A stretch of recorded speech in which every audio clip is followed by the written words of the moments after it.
Emma, Chapter 8. Harriet slept at Hartfield that night. For some weeks past she had been spending more than half her time there, and gradually getting to have a bedroom appropriated to herself, and Emma judged it best in every respect, safest and kindest, to keep her with them as much as possible just at present.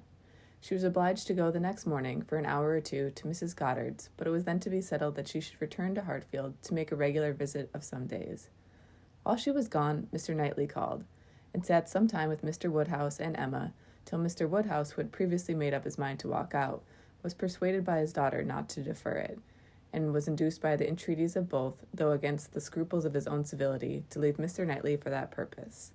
Mr. Knightley, who had nothing of ceremony about him, was offering by his short, decided answers in amusing contrast to the protracted apologies and civil hesitations of the other. "Well, I would believe, if you will excuse me, Mr. Knightley, if you will not consider me as doing a very rude thing, I shall take Emma's advice and go out for a quarter of an hour. As the sun is out, I believe I had better take my 3 turns while I can. I treat you without ceremony, Mr. Knightley. We invalids think we are privileged people. My dear sir, do not make a stranger of me. I leave an excellent substitute in my daughter. Emma will be happy to entertain you, and therefore I think I will beg your excuse and take my 3 turns, my winter walk. You cannot do better, sir. I would ask for the pleasure of your company, Mr. Knightley, but I am a very slow walker, and my pace would be tedious to you. And besides, you have another long walk before you to Donwell Abbey. Thank you, sir, thank you. I am going this moment myself, and I think the sooner you go, the better. I will fetch your greatcoat and open the garden door for you." Mr. Woodhouse at last was off, but Mr. Knightley, instead of being immediately off likewise, sat down again, seemingly inclined for more chat.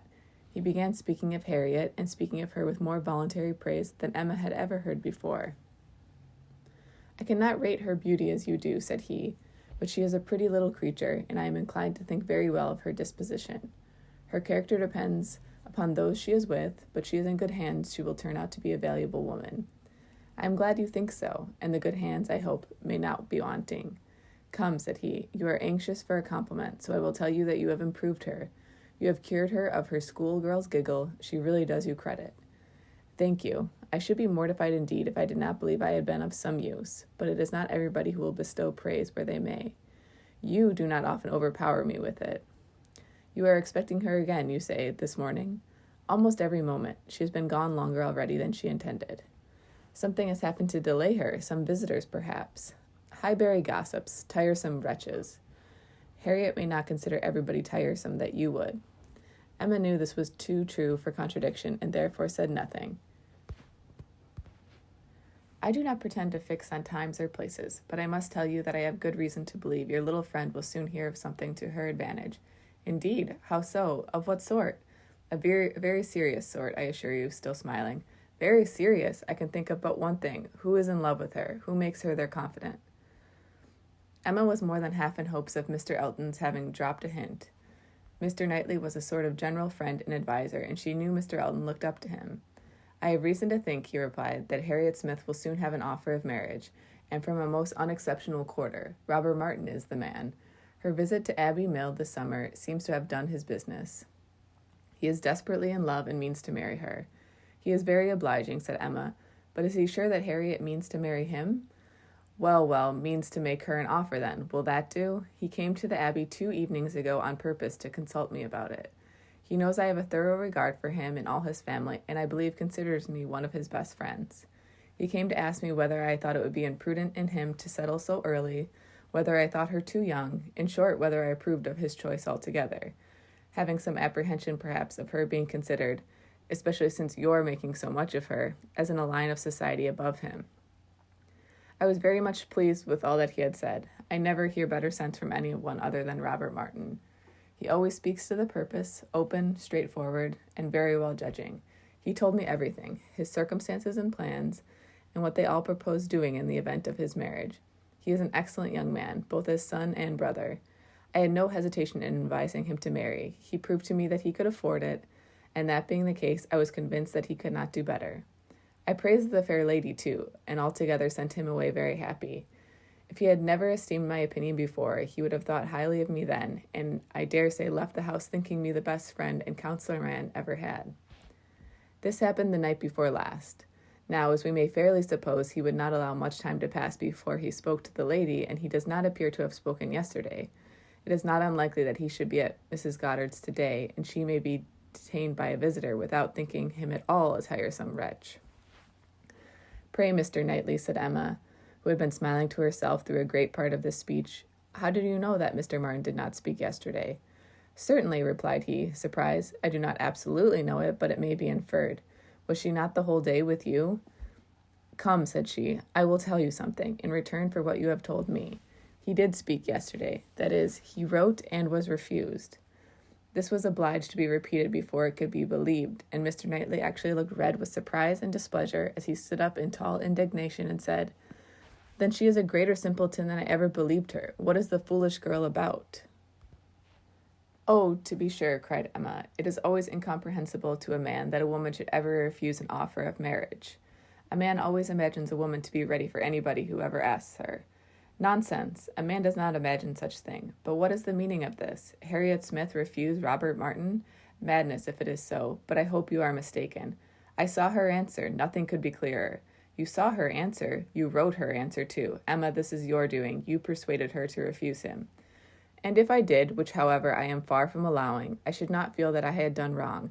Mr. Martin is a very respectable young man, but I cannot admit him to be Harriet's equal, and am rather surprised indeed that he should have ventured to address her.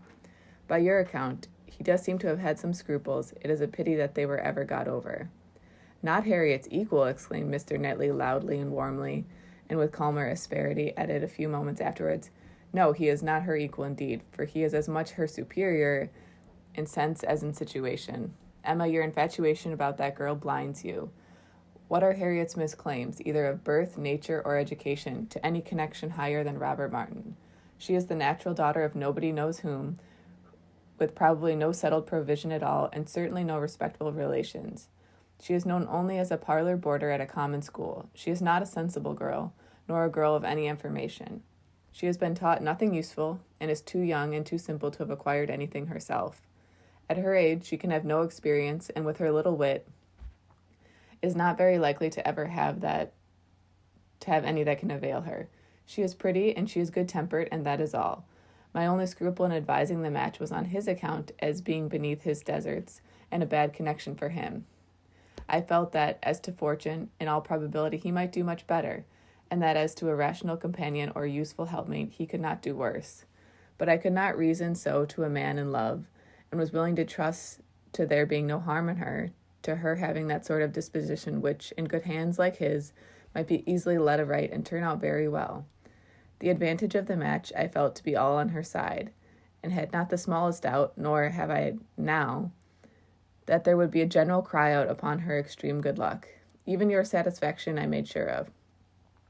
It crossed my mind immediately that you would not regret your friend's leaving Highbury, for the sake of her being settled so well. I remember saying to myself, even Emma, with all her partiality for Harriet, will think this is a good match. I cannot help wondering at your knowing so little of Emma as to say any such thing. What, think a farmer, with all his sense and all his merit, Mr. Martin is nothing more. A good match for my intimate friend. Not regret her leaving Highbury for the sake of marrying a man whom I could never admit as an acquaintance of my own. I wonder you should think it possible for me to have such feelings. I assume you mine are very different. I must think your statement by no means fair. You are not just to Harriet's claims. They would be estimated very differently by others as well as myself. Mr. Martin may be the richest of the two, but he is undoubtedly her inferior as to rank in society. The sphere in which she moves is much more above his. It would be a degradation to illegitimacy and ignorance to be married to a respectable, intelligent, gentleman farmer. As to the circumstances of her birth, though in a legal sense she may be called nobody, it will not hold in common sense. She is not to pay for the offense of others by being held below the level of those with whom she is brought up. There can scarcely be a doubt that her father is a gentleman, and a gentleman of fortune. Her allowance is very liberal. Nothing has ever been grudged for improvement or comfort. That she is a gentleman's daughter is undubitable to me. That she associates with gentlemen's daughters no one, I apprehend, will deny. She is superior to Mr. Robert Martin. Whoever might be her parents, said Mr. Knightley, whoever may have had the charge of her, It does not appear to have been any part of their plan to introduce her into what you would call good society. After receiving a very different education, she is left in Mrs. Goddard's hands to shift as she can, to move, in short, in Mrs. Goddard's line, to have Mrs. Goddard's acquaintance. Her friends evidently thought this good enough for her, and it was good enough. She desired nothing better herself. Till you choose to turn into a friend, her mind had no distaste for her own set, nor any ambition beyond it. She was as happy as possible with the Martins in the summer. She had no sense of superiority then. If she has it now, you have given it. You have been no friend to Harriet Smith, Emma. Robert Martin would never have proceeded so far if he had not felt persuaded of her not being disinclined to him. I know him well. He has too much real feeling to address any woman on the haphazard of selfish passion. And as to conceit, he is the farthest from any man I know. Depend upon it, he had encouragement. It was most convenient to Emma not to make a direct reply to this assertion. She chose rather to take up her own line of the subject again. You are a very warm friend to Mr. Martin, but as I said before, are unjust to Harriet. Harriet's claims to marry well are not so contemptible as you represent them. She is not a clever girl, but she has better sense than you are aware of, and does not deserve to have her understanding spoken of so slightly. Waiving that point, however, and supposing her to be, as you describe her, only pretty and good-natured, let me tell you that in the degree she possesses them, they are not trivial recommendations to the world in general, for she is in fact a beautiful girl, and must be thought so by 99 people out of 100, until it appears that men are much more philosophic on the subject of beauty than they are generally supposed. Till they do fall in love with well-informed minds instead of handsome faces, a girl with such loveliness as Harriet has a certainty of being admired and sought after, of having the power of choosing from among many, consequently a claim to be nice. Her good nature, too, is not so very slight a claim, comprehending, as it does, real, thorough sweetness of temper and manner, a very humble opinion of herself, and a great readiness to be pleased with other people. I am very much mistaken if your sex in general would not think such beauty and such temper the highest claims a woman could possess. Upon my word, Emma, to hear you abusing the reason you have is almost enough to make me think so too. Better be without sense than misapply it as you do. To be sure, cried she playfully, I know that is the feeling of you all. I know that such a girl as Harriet is exactly what every man delights in, what at once bewitches his senses and satisfies his judgment. Oh, Harriet may pick and choose. Were you yourself ever to marry, she is the very woman for you. And is she, at 17, just entering into life, just beginning to be known, to be wondered at because she does not accept the first offer she receives? No. Pray let her have time to look about her. I have always thought it a very foolish intimacy, said Mr. Knightley presently, though I have kept my thoughts to myself, but I now perceive that it will be a very unfortunate one for Harriet. You will puff her up with such ideas of her own beauty and of what she has a claim to that, in a little while, nobody within her reach will ever be good enough for her. Vanity working on a weak head produces every sort of mischief. Nothing so easy as for a young lady to raise her expectations too high. Miss Harriet Smith may not find offers of marriage flow in so fast, though she is a very pretty girl. Men of sense, whatever you may choose to say, do not want silly wives. Men of family would not be very fond of connecting themselves with a girl of such obscurity, and most prudent men would be afraid of the inconvenience and disgrace they might be involved in when the mystery of her parentage came to be revealed. Let her marry Robert Martin, and she is safe, respectable, and happy forever. But if you encourage her to expect to marry greatly and teach her to be satisfied with nothing less than a man of consequence and large fortune, she may be a parlor boarder at Mrs. Goddard's all the rest of her life, or at least, for Harriet Smith is a girl who will marry somebody sooner or later, till she grow desperate and is glad to catch at the old writing master's son. We think so very differently on this point, Mr. Knightley, that there can be no use in canvassing it. We shall only be making each other more angry. But as to my letting her marry Robert Martin, it is impossible. She has refused him, and so decidedly, I think, as must prevent any second application. She must abide by the evil of having refused him, whatever it may be, and as to the refusal itself, I will not pretend to say that I might not influence her a little, but I assure you there was very little for me or anybody to do. His appearance is so much against him, and his manner so bad, that if she ever were disposed to favor him, she is not now. I can imagine that before she had seen anybody superior, she might tolerate him. He was the brother of her friends, and he took pains to please her, and altogether having seen nobody better that must have been his great assistant, she might not, while she was at Abbey Mill, find him disagreeable. But the case is altered now. She knows now what gentlemen are, and nothing but a gentleman in education and manner has any chance with Harriet. Nonsense, arrant nonsense, as ever was talked, cried Mr. Knightley. Robert Martin's manners have sense, sincerity, and good humor to recommend them, and his mind has much more true gentility than Harriet Smith could ever understand. Emma made no answer and tried to look cheerfully unconcerned, but she was really feeling uncomfortable and wanting him very much to be gone. She did not repent what she had done. She still thought herself a better judge of such a point of female right and refinement than he could be, but she had sort of a habitual respect for his judgment in general, which made her dislike having it so loudly against her, and to have him sitting just opposite to her in angry state was very disagreeable. Some minutes passed in this unpleasant silence, with only one attempt on Emma's side to talk of the weather, but he made no answer. He was thinking. The result of his thoughts appeared at last in these words. Robert Martin has no great loss, if he can but think so, and I hope it will not be long before he does. Your views for Harriet are best known to yourself, but as you make no secret of your love for matchmaking, it is fair to suppose that views and plans and projects you have, and as a friend I shall just hint to you that if Elton is the man, I think it will all be labor in vain. Emma laughed and disclaimed. He continued. Depend upon it, Elton will not do. Elton is a very good sort of man and a very respectable vicar of Highbury, but not at all likely to make an imprudent match. He knows the value of a good income as well as anybody. Elton may talk sentimentally, but he will act rationally. He is as very well acquainted with his own claims as you can be with Harriet's. He knows that he is a very handsome young man and a great favorite wherever he goes, and from his general way of talking in unreserved moments, when there are only men present, I am convinced that he does not mean to throw himself away. I've heard him speak with great animation of a large family of young ladies that his sisters are intimate with, who all have 20,000 pounds apiece. I am very much obliged to you, said Emma, laughing again. If I had set my heart on Mr. Elton's marrying Harriet, it would have been very kind to open my eyes, but at present I only want to keep Harriet to myself. I have done with matchmaking indeed. I could never hope to equal my own doings at Randall's. I shall leave off while I am well.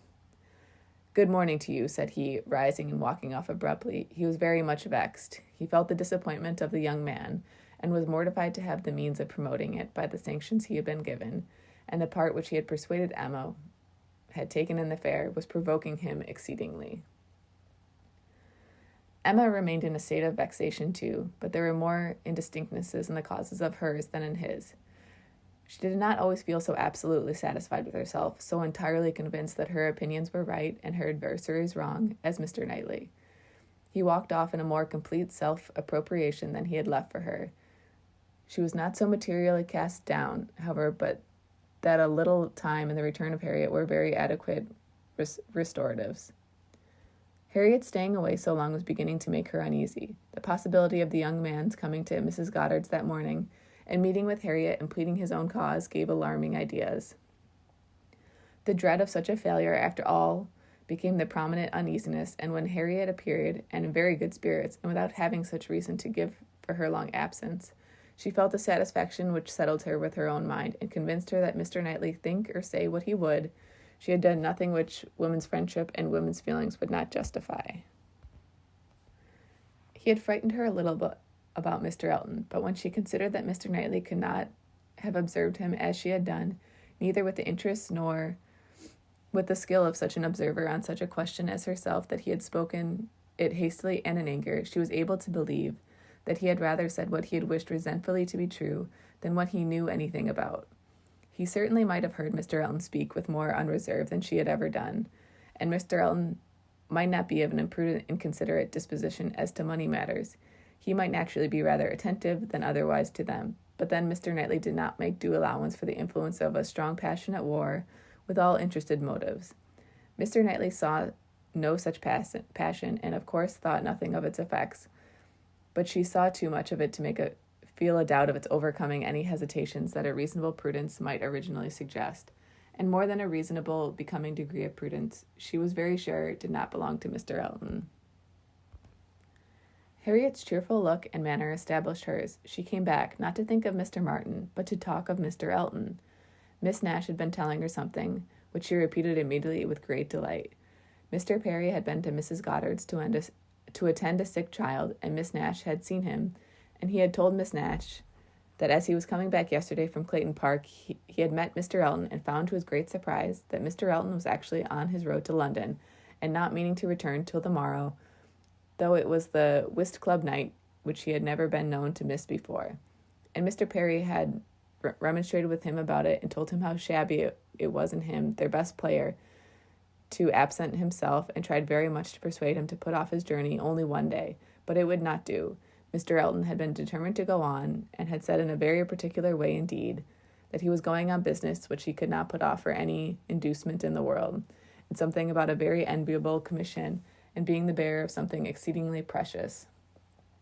Mr. Perry could not quite understand him, but he was very sure there must be a lady in the case, and he told him so, and Mr. Elton only looked very conscious and smiling, and rode off in great spirits.